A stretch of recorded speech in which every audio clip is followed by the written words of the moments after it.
Welcome back to another Blueprint video. I'm Ghost, and in today's video, I'll be showing you the new revised Zap Titan at Town Hall 16. So without further ado, let's dive into it.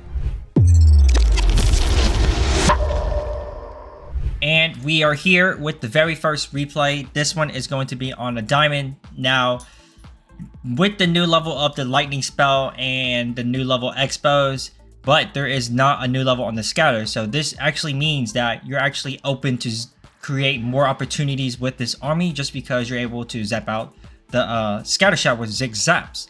So nonetheless, you can take a look at this base. This is actually a not necessarily a fully maxed base, but it has a lot of the key defenses such as bomb tower expos, those new merged defenses there, as you can see there.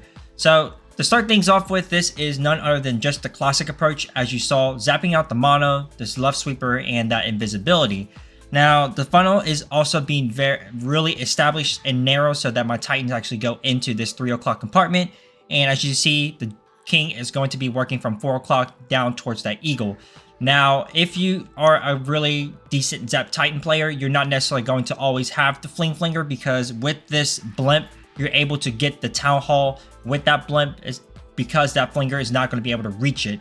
So as you see there, the only difference with having to use the blimp is that you have to use the rage on that Town Hall for that Yeti bomb, but it did serve its purpose. As you saw there, it took out that right air expo, and with that second rage, you always have to save it until you get into the core of the base and not necessarily having to use it at the very start of your Titan push. So that's the only key difference when having to use the blimp. But speaking on that, we do have the 2 Root Riders incorporated into this Titan smash, and as you can see, they did work as opening the walls into the core and giving me access to get into the Eagle. Even though that the jump was there, the Root Rider was there to support that smash. So yes, so Zap Titans is a lot better, especially with this new pet on the RC. You're even also able to make it invisible. As you saw there, the enemy RC targeted my RC, but that invisibility of my RC going invisible made the switch of the RC target onto the King instead of having to target my RC. So that's a really good addition to the RC, is having that new pet on there, just because you're able to get the tankage off of the RC, and it's then that way it provides your RC to get even more value. So having the Queen ability there, RC ability there, even though the base is not fully maxed, like I said, the key defenses on this base is max. So this goes to show that the power of the Zap Titan is always going to still be there because of the Zap. You are more flexible in being able to zap out the scatter.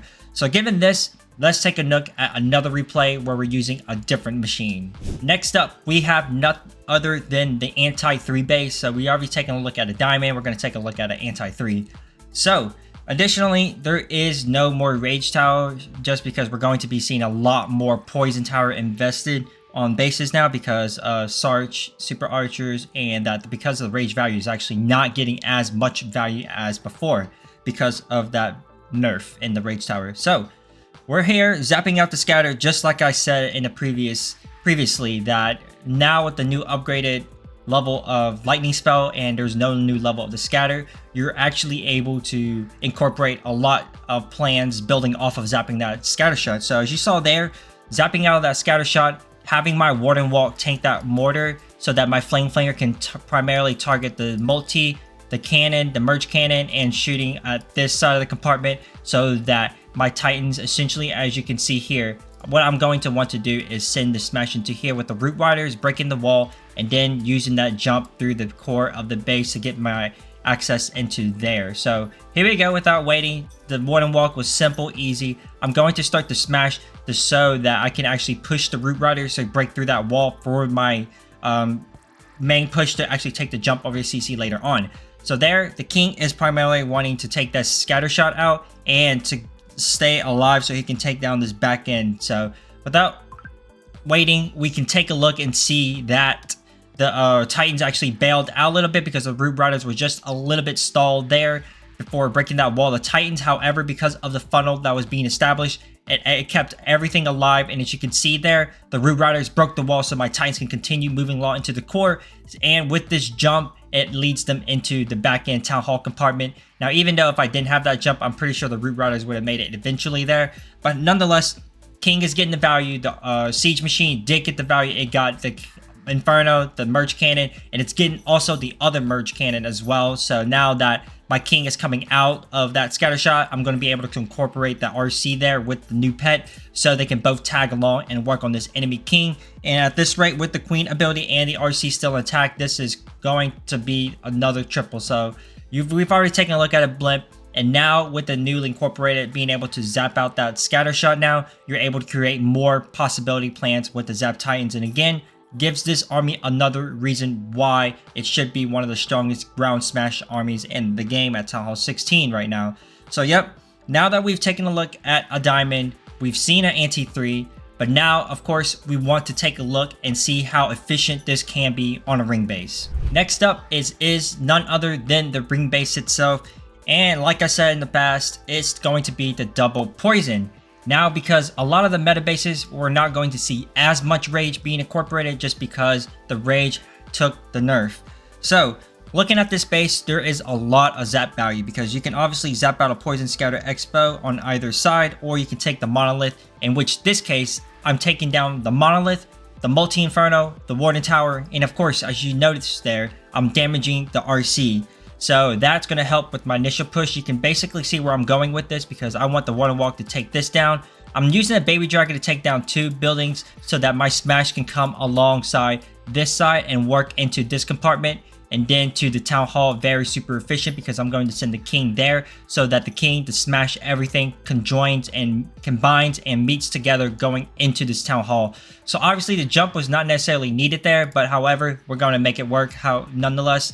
Because now we are sending the main push in, and now with the Monolith out of the way, we're able to deal with all 3 heroes because we zapped out 1. We're also able to deal with the CC easily before we get into any crazy damage. So that's one great thing to be able to pick apart is having this base identification. So as you notice there, we're actually incorporating a drill there now because there's no such flinger value.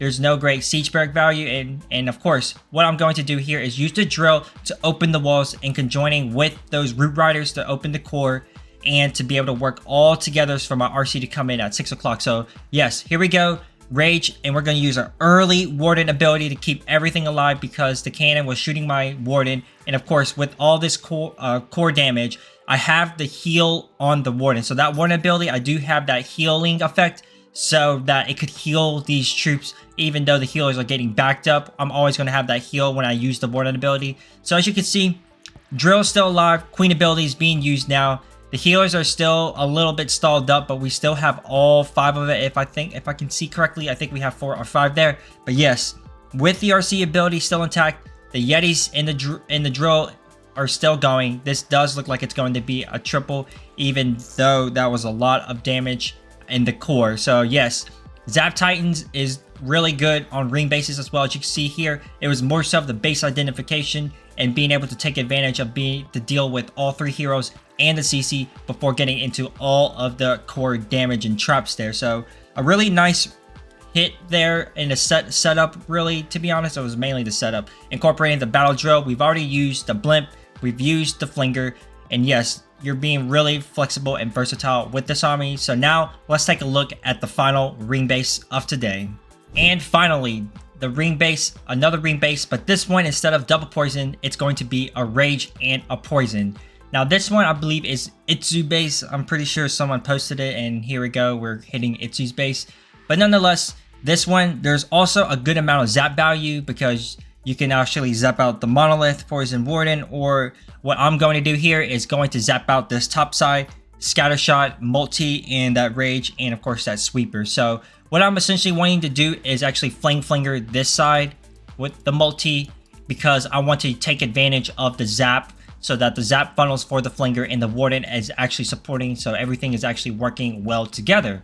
So with the Warden Walk, what I have to actually get here is the Wizard Tower and the Expo, which is a crazy long amount of time to invest with the Warden Walk. But however, this sets the pathing super nice because if I already have a wall breaker there, I'm going to be able to send this smash here and get the second layer wall breaker into there if the Root Riders don't make it there first. So with the smash going into this 9 o'clock compartment, I'm able to send my king alongside of this to work all the way around the base. And with the RC is going to come in later on onto the Expo. So nonetheless, as I mentioned, the Warden Walk is super long. So this setup is super long. So that means you have to kind of move super fast with everything, ensuring that you drop the cleanups on time and narrowly, and so that you don't time fail this. So this is all just base identification and just setting the smash and funneling up super nicely. So as I said there, wall breaker coming in, the single is locked on to the tank. So now the Root Riders is moving along. Even if I did not have that wall breaker, the Root Rider was there to even break in there. So like I said, I do have the heal with the Warden ability so that it can potentially heal this core smash up. Now I do, however, rage a little bit too early with no healers in that rage. So I'm going to have to use the Warden a little bit earlier than what I would liked,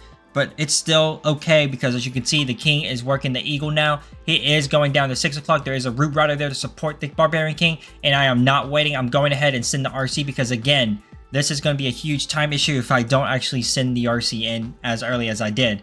So now looking at the base, we do have a Queen ability. We do have an RC ability still intact, and we do have a couple cleanup. And of course, the Barbarian King and its Phoenix is still working.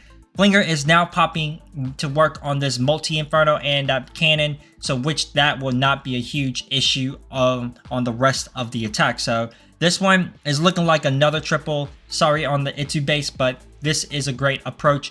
Again, to show you an example of why and how strong it can be now that you're able to zap out a scatter shot. You're able to create so many possibilities with this attack. So yep, another triple, another ring base. A really great execution and approach and base identification there. Alright, so that's going to conclude it for today's video.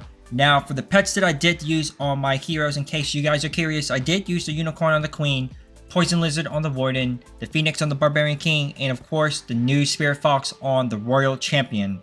Additionally, hero equipment as far as King, Royal Champion, and the Archer Queen, those are both set as default for both of those hero equipment.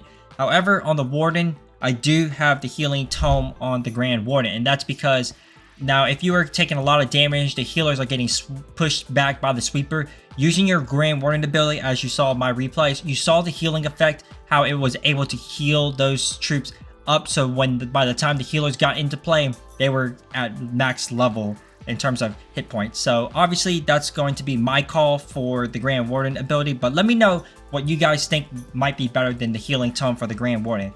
But I do hope you guys enjoyed today's video. If you did, make sure you guys subscribe, leave a like, and comment down below what other attack strategies you guys would like to see in our next video. But until then guys, I'll catch you all in the very next one. Ghost out.